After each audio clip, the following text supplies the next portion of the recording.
Olá, pessoal. Vamos lá. Reiniciando aqui já, sem perder muito tempo, tá? Deixa eu mexer aqui, ó. Tá, deixa eu ver aqui. Eu acho que eu abri o arquivo errado. Deixa eu fechar e abrir novamente, tá? Nós vamos falar hoje direito às coisas. Começar direito civil, direito das coisas. Bom demais e eu acho que vai ter uma incidência muito grande aí, uma possibilidade muito grande de cair bastante coisa direito das coisas, tá? Achei bem estranho assim o edital ter trazido o direito das coisas para frente do edital. Não sei se vocês repararam, jogou muita coisa lá para trás que deveria estar no início. Direito das obrigações, por exemplo, ficou depois. Contratos ficou depois, direito de age. Trouxe o direito de age primeiro. Eu acho que quis dizer para a gente, ó, isso aqui é importante, tá? Muito importante. Eu, como gosto de analisar edital, né? Então, eu estou bem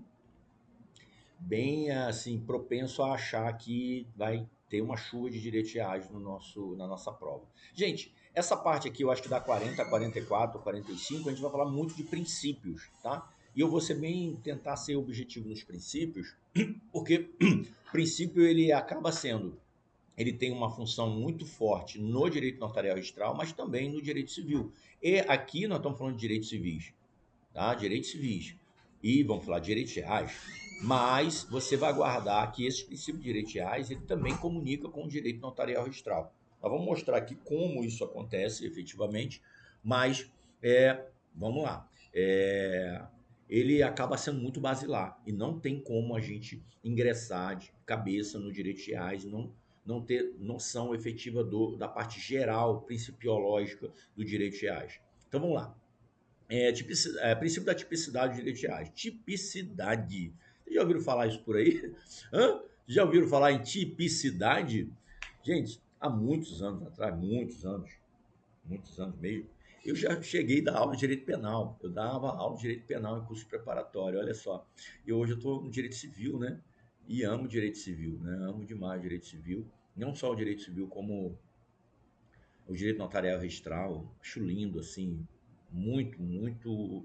Ele é muito lógico, né? Existe muita lógica. Tem algumas coisas que não tem lógica, né? E aí o que não tem lógica a gente tem que escrever sobre para tirar do ordenamento, né? Muitas coisas que eu já escrevi, de algumas coisas assim meio ilógicas e graças a Deus depois foi mudando, né? Mudou bastante coisa. O CNJ, a gente percebe que o CNJ ele é bem tem uma proatividade muito grande e assim ele tem como ele consegue mexer no ordenamento notarial registral com muita rapidez. E depois, o que a gente percebe? Que diante desse movimento proativo do CNJ, de verificar onde tem lacunas, onde tem brechas a serem comatadas, e se posicionar e realmente suprir essas necessidades, logo depois vem um legislador e acaba adotando esse posicionamento do CNJ, adotando esse posicionamento e, e dando longevidade a, a, a essa iniciativa do CNJ, né? Dando mais segurança jurídica, jogando isso no ordenamento jurídico, né? Como lei estrito senso. A gente vê aí que e aí essa é bem interessante. Só que todas elas, tudo isso tem uma função principiológica muito forte. Essa lógica principiológica, ela acaba trazendo é, a organização do ordenamento jurídico, né? A norma em si. Tá? Então, norma não é só a lei, é lei mais princípios, né? E o princípio fundamentando a, a norma jurídica. E aqui, quando a gente fala em direitos reais, a gente tem a tipicidade, né? Aí eu falei de tipicidade, falei, pô, eu dei aula de direito penal. Pô, professor, mas o que tem a ver o direito penal aqui? Queria que vocês guardassem isso. Tipicidade. Você vai ouvir falar tipicidade aqui no direito reais, mas a tipicidade também está lá no contrato, está lá nos contratos, tá. Só que no contrato ele não é taxativo. Aqui a tipicidade é obrigatória. Por exemplo, no direito penal a tipicidade é obrigatória, tá? Então o que é crime? Se você for analisar crime no direito penal, é fato típico. Vamos pegar aqui na regra geral, vamos aprofundar muito doutrina, né? Mas vamos pegar aqui uma das teorias, e também não vou aprofundar na teoria. O crime, ele é um fato típico, antijurídico ou ilícito e culpável. Meus alunos até ensinavam assim, ó, já comeram tic-tac, não tem aqueles negocinhos de tic-tac de comer? Guarda tic-tac, para ter crime tem que ter tic-tac. Como assim, professor? Para ter crime tem que ter tic-tac. Escreve aí agora, tic-tac. Escreve aí, tic em cima, tac embaixo do tic. São 3 letras. Tic, T-I-C. Embaixo você bota tac, T-A-C. Olha que legal. A gente, professor, fica inventando as coisas para fazer o aluno memorizar, né? E na época eu dava de aula de direito penal, eu tinha que fazer os meus alunos memorizarem o que é a constituição do crime. Então, assim, o que é crime e o que não é? Quando eu excluo o time, quando eu excluo o crime, quando eu excluir qualquer uma desses elementos. Para eu ter crime, eu tenho que ter esses 3 elementos. Para eu excluir o crime, é só tirar um desses elementos. Se eu tiro a tipicidade, não tem crime. Se eu tiro a ilicitude ou antijuridicidade, não tem crime. Se eu tiro a culpabilidade, não tem crime. Então, se um desses elementos não estão presentes, não tem crime. Tá? Então, bota aí, ó. TIC, T-I-C, embaixo escreve TAC, T-A-C. Perceba que a única variante aqui é eu chamar isso aqui de ilicitude ou de antijuridicidade. Olha que legal. Casa direitinho, né, gente? Como é que pode as coisas, né?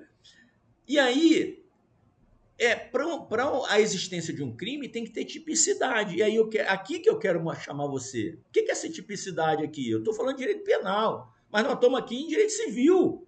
É a mesma tipicidade.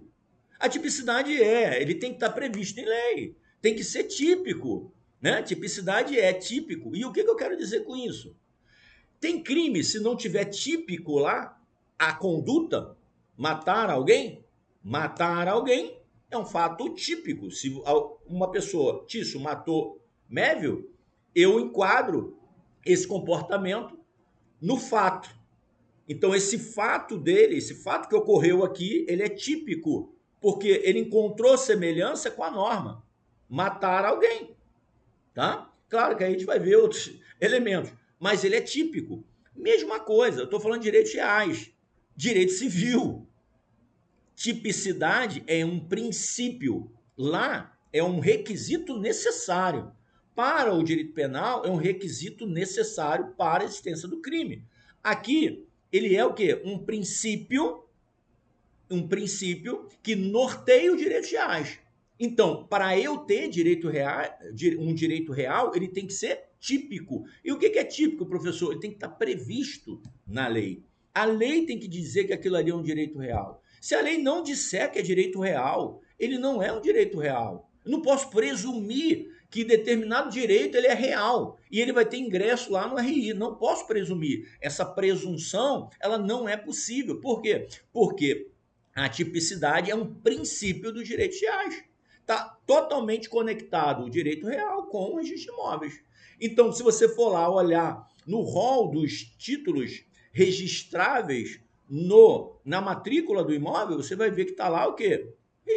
Os direitos reais. Lá é um rol taxativo. E o rol dos direitos reais? Taxativo. Guarda.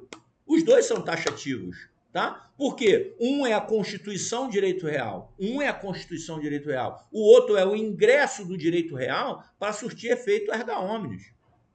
Um direito real, ele vai nascer através de um título.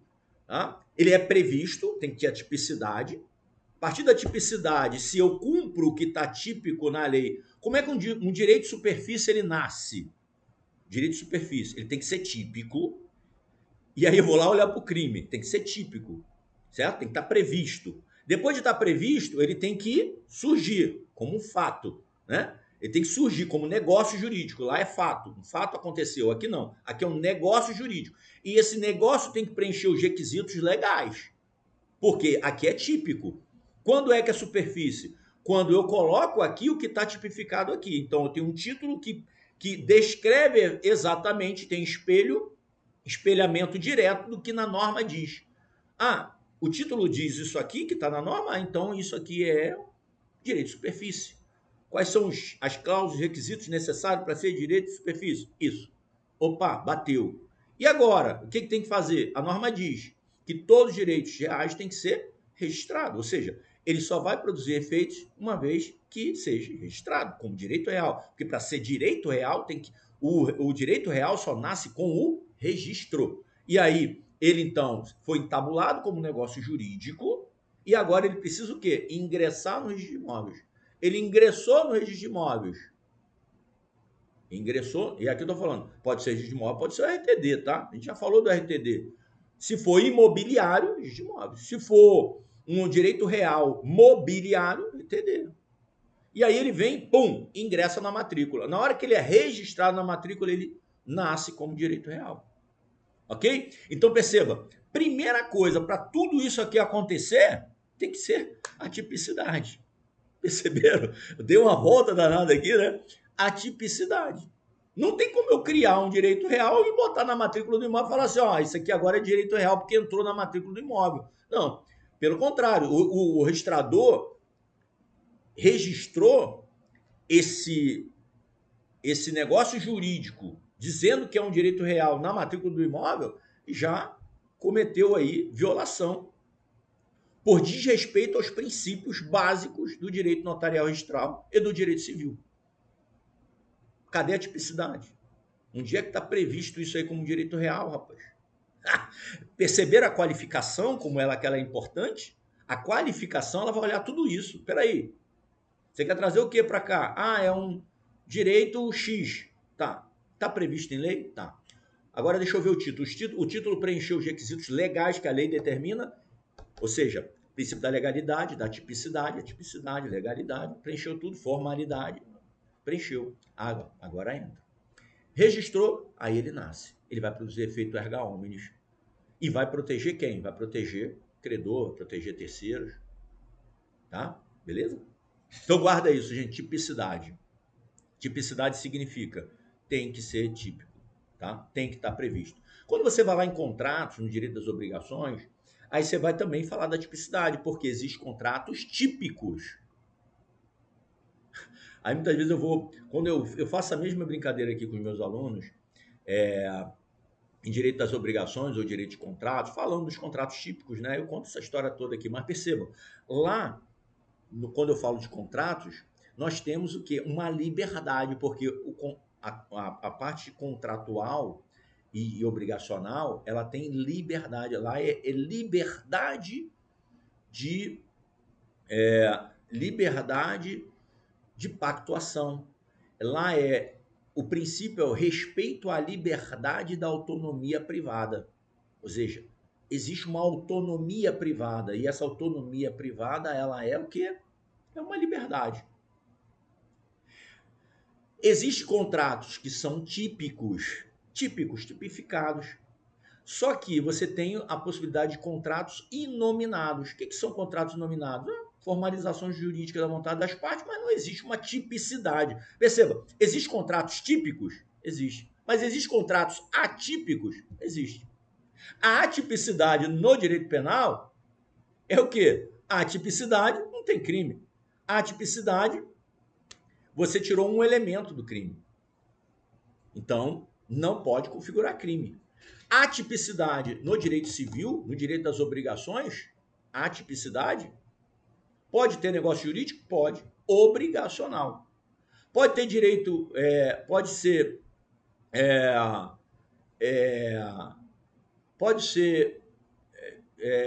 direito real? Não. Pode ter, violou a tipicidade, vai ter direito real? Não. Porque para direito real tem que ter tipicidade. Só ingressa na matrícula títulos que haja o quê? A tipicidade. Previsão legal de direito real. Legal? Guardaram isso? A gente bati bem aqui, por quê? Porque você pode encontrar esse princípio de tipicidade em vários locais. Vai que cai lá em direito penal, você já acerta essa questão aí, ó. Vai que cai lá em direito obrigacional, em contratos, você já acerta. Porque lá, a tipicidade lá é uma tipicidade restrita, números clausos, é uma tipicidade que deve nortear o contrato? Deve nortear o contrato o princípio fechado da tipicidade? Não. Você tem o quê? Lá tem o princípio da tipicidade para prevalecer para os contratos? Não, não. Lá tem contratos típicos, mas lá também tem contratos atípicos. Lá existe a liberdade contratual, respeitando a autonomia privada ou autonomia da vontade. Alguns gostam de utilizar mais a autonomia da vontade. Por quê? Porque essa autonomia ela é regulada pelo Estado.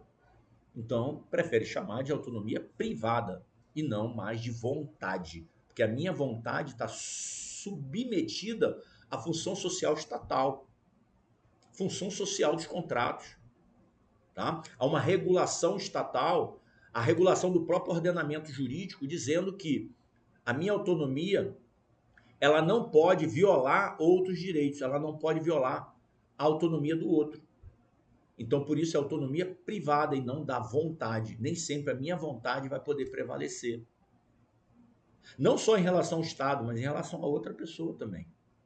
Por isso, alguns doutrinadores civilistas tendem a dizer que autonomia privada, a autonomia da vontade, não existe mais. Existe autonomia privada. Por quê? Porque a autonomia da vontade foi mitigada. Legal? São reflexões muito importantes, mas você pode encontrar tanto um quanto outro na prova. Eu não sei como é que o examinador ele vai se posicionar nesse sentido, mas guarde que tem as duas possibilidades, tá bom? Então aqui, ó, princípio da tipicidade dos direitos reais e princípio da publicidade. Direitos reais também, gente, publicidade. Então o que você tem que guardar? Primeiro vamos falar da tipicidade, como a gente já está falando. O 1225 ele diz o seguinte, ó, são direitos reais, entre outros. Gente, o 1225 ele tem 12 incisos. 12. Todos aqueles ali são direitos reais. Todos são direitos reais. Professor? É. Eu não sei se eu coloquei o rol deles aqui. Se eu coloquei aqui. Não coloquei aqui. Deixa eu pegar para você. Pega aí o 1225 para você ver. Todos eles são direitos reais, tá? E é isso que eu quero que você entenda. Aquilo ali é um rol taxativo, tá? É taxativo. Tá bom? Beleza? Então, aquilo que está ali é direito real. Mas existe direitos reais que não estão naquele rol? Existe, mas tem que ter previsão legal. Tá? Tem que ter previsão legal. Aqueles que estão ali são direitos reais. Tem outros mais, porque o que acontece? O nosso ordenamento jurídico ele evolui com muita velocidade, gente.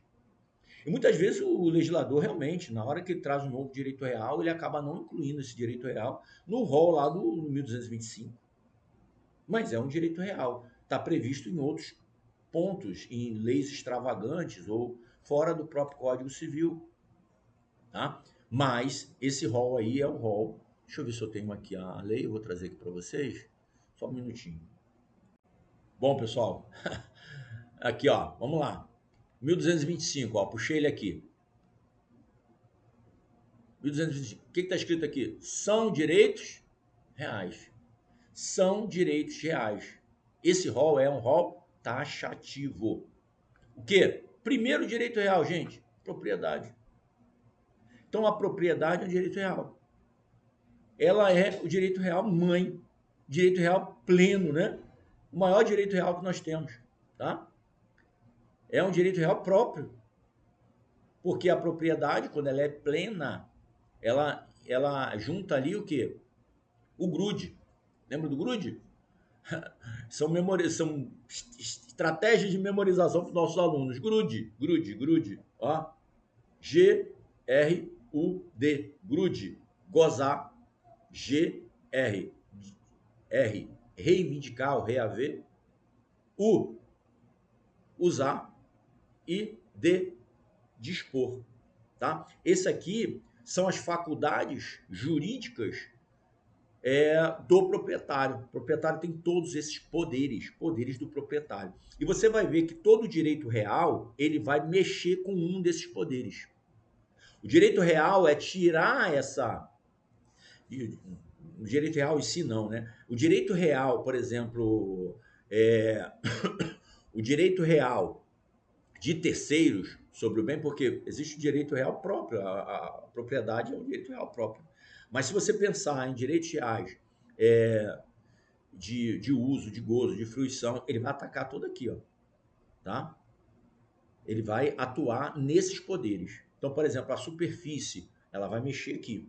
Vai ter a propriedade superficiária, você vai estar entregando a, a administração, ou vai estar entregando a nova propriedade, um fica com a nova propriedade, outro fica... Então, há um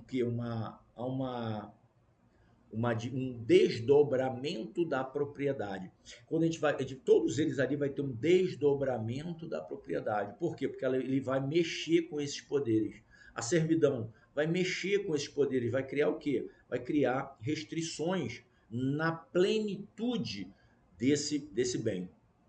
Uns vão permitir dispor, outros não vai permitir dispor, o outro vai mexer no usufruto, outro vai mexer no uso. Tá? Então, assim, são limitações a esses poderes. Então, ó, propriedade.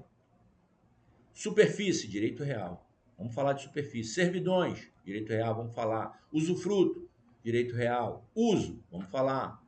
Direito real. Habitação, direito real.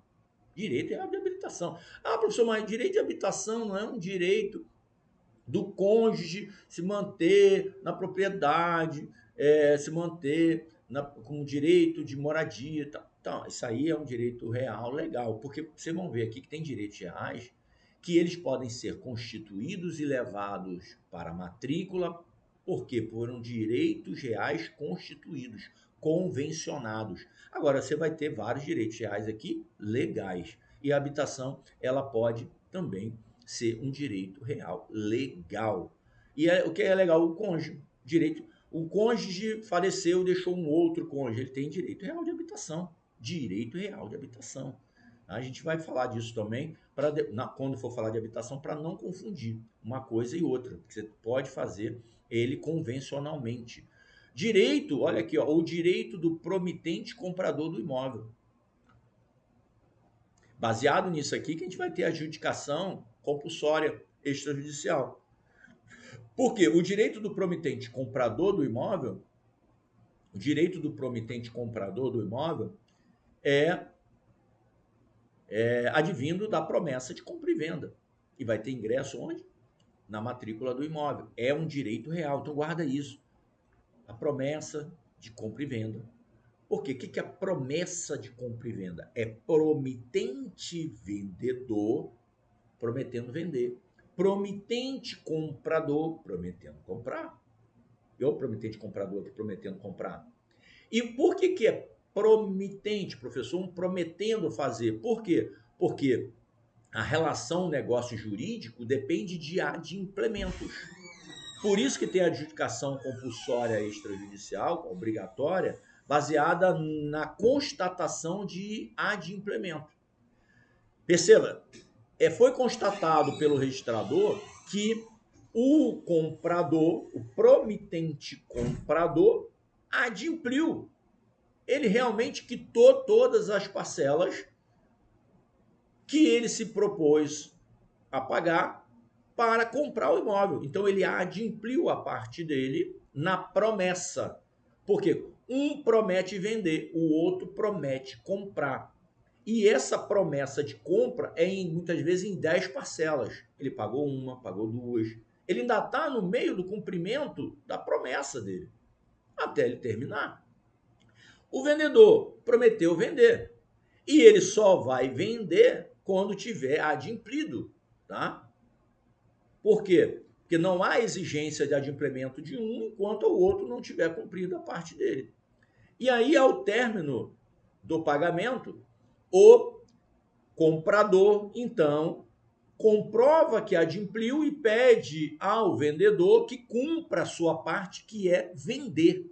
E o que é vender, gente? É alienar. E o que é alienar? É transferir. E como é que se transfere? Com o título ingressando na matrícula do imóvel. Se ele não se predispõe a fazer a escritura definitiva ou a escritura para ingresso na matrícula, como é que vai ser transferido o imóvel? Como ele vai adimplir? Ele vai adimplir fazendo a escritura e a escritura ingressando no imóvel. Então perceba, inclusive a adjudicação compulsória, ela é para os dois lados.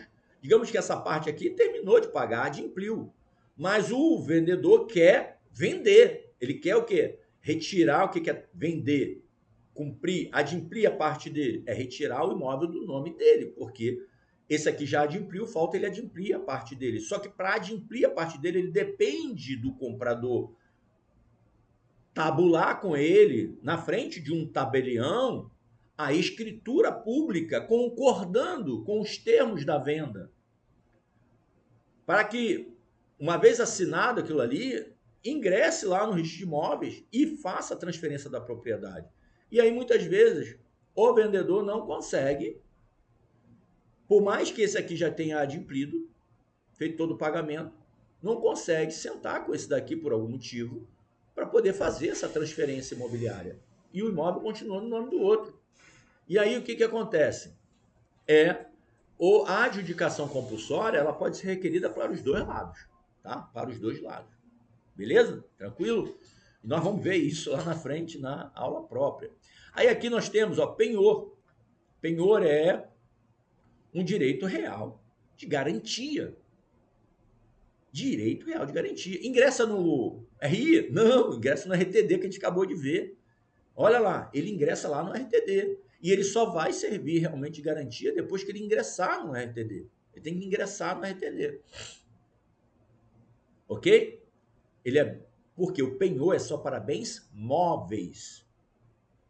Tá? Penhor é para um direito real um direito real de garantia para bens móveis. Outra coisa, um bem que está onde foi constituído o penhor não é um bem penhorado, tá? Porque penhorado é constrição judicial. A penhora é uma constrição de garantia executória. Tá vendo ali a execução. E não garantia creditória. É executória, para execução. Utilizada aí pelo judiciário. Penhorar o bem para garantia de uma execução. E aí, como é que eu chamo, então, um bem que está constituído penhor, professor? É um bem apenhado, tá? É um bem empenhado. Um bem empenhado, tá bom? Empenhado. Hipoteca. Hipoteca, sim. Hipoteca é para bem imobiliário. Para bem imobiliário. Só que nós vamos ver exceções aqui. Existem duas exceções. São os navios, embarcações e navios e aeronaves que podem ser objeto de hipoteca, tá? Por mais que sejam bens móveis. Mas eles recebem uma atribuição de garantia, eles podem serem afetados por garantia imobiliária, mesmo sendo bens móveis, tá? Essa foi a própria lei que trouxe. Essa é uma atribuição legal de direito real imobiliário sobre um bem móvel. Anticrese também é um direito real de garantia. E aí depois eu vou explicar como é que funciona a anticrese.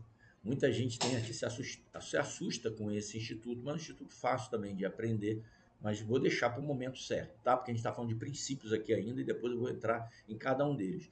Então, a anticrese, ela é direito real. Concessão de uso especial para fins de moradia, direito real. Isso aqui é um direito real, a concessão dada pela administração pública para uso especial para fins de moradias. Isso aqui, muitas vezes efetivamente atrelado a bens públicos, né? É um direito real sobre bem público. Perceba, o bem público não pode ser usucapido, mas ele pode ser objeto de direito real, tá? Concessão de direito real de uso, também. Mesma coisa, concessão de direito real de uso, tá? Também direito real. A laje é um direito real. Professor, direito real é um direito real, tá? Depois nós vamos explicar lá também, né? Já falei muito já em algumas palestras sobre o direito de laje. É bem interessante, tem muitas peculiaridades, tá? E aí, tá aqui, ó. E aqui o último, né? Foi trazido aqui pela 14.620. Os direitos oriundos da emissão provisória na posse quando concedida à União, aos Estados, Distrito Federal, aos municípios ou às suas entidades delegadas e à respectiva cessão e promessa de cessão. Tudo direito real, que entra, que tem ingresso típico e que tem ingresso no registro de imóveis. Legal? Beleza? E aí isso aqui que é muito importante, tá? Isso aqui importante é a conexão. Os direitos reais sobre imóveis constituídos ou transmitidos por ato entre vivos, guarda isso aqui, entre vivos, só se adquirem com o registro no cartório de imóveis dos referidos títulos. Legal? Beleza? Salvo os casos expressos nesse código. Perceberam aí? Então, os direitos reais eles só são constituídos ou transmitidos se por ato entre vivos só se adquirem com o registro no RI.